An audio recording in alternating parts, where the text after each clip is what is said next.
My name is Andrew Douglas. I'm Ithaca native, 30 years old. I'm the owner of Homegrown Skate Shop.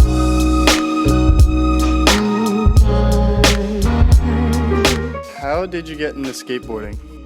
I got into skateboarding by accident. I think it was maybe like 7th or 8th grade. A friend of mine that would visit town every couple of years had an old Alien Workshop skateboard in his garage, and we started messing around with it and started pushing around on it, and that was pretty much it. It was kind of hooked from there. Could you describe the process of going from being in school to owning a shop?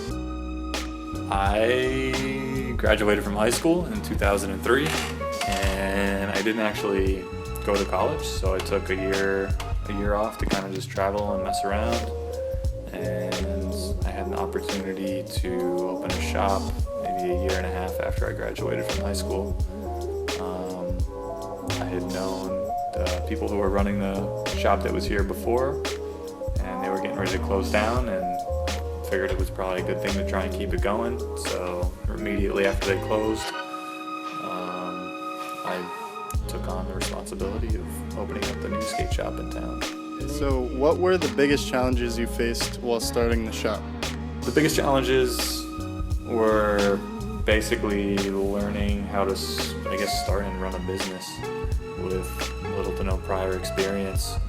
In the span of about 3 months, I had to write a business plan, which I had never done. I had to present that to a local bank here, and then had to try and kind of get funding from them via small business loan, and just basically doing all that in a really short amount of time from scratch was definitely challenging. Were there any people that didn't believe that you could do it? Not that I'm aware of, and no one told me not to do it. Everyone was, I don't even know if anyone really had time to figure out what was going on before it just kind of happened. So it was, my parents, I had support from them, and everyone that I was in touch with was very supportive. So what are some challenges that you face on a daily basis at the shop? Just being in a small town, in a small community, it's just naturally hard for small business around here. Like I said, I've been doing it for about 10 years, and while it's gotten much easier, it's still, a little bit unpredictable.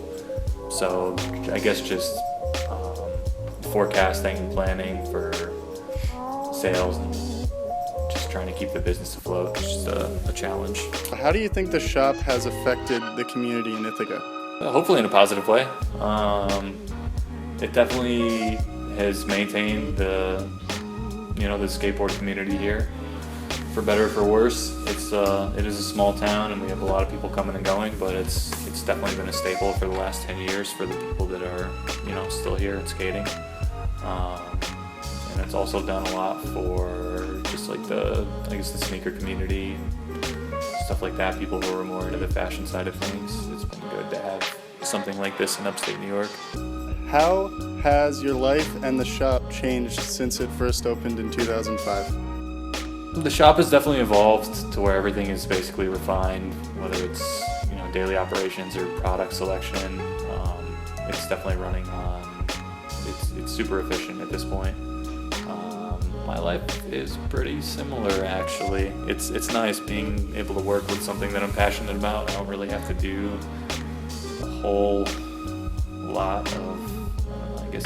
I don't really have too much responsibility outside of running a business, which is a huge responsibility, but it's not super stressful at this point. So my daily life is honestly probably about the same as when I was 20. Other than opening the shop, what would you say are your greatest achievements? Definitely being involved with the completion of the Ithaca skate park that just happened. Was pretty proud of that.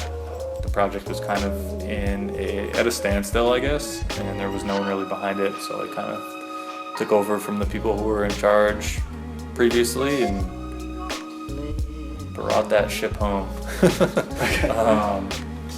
And if you talk to me in like a month, we'll have some more achievements that I'll be able to talk about. All right, thanks for talking to me.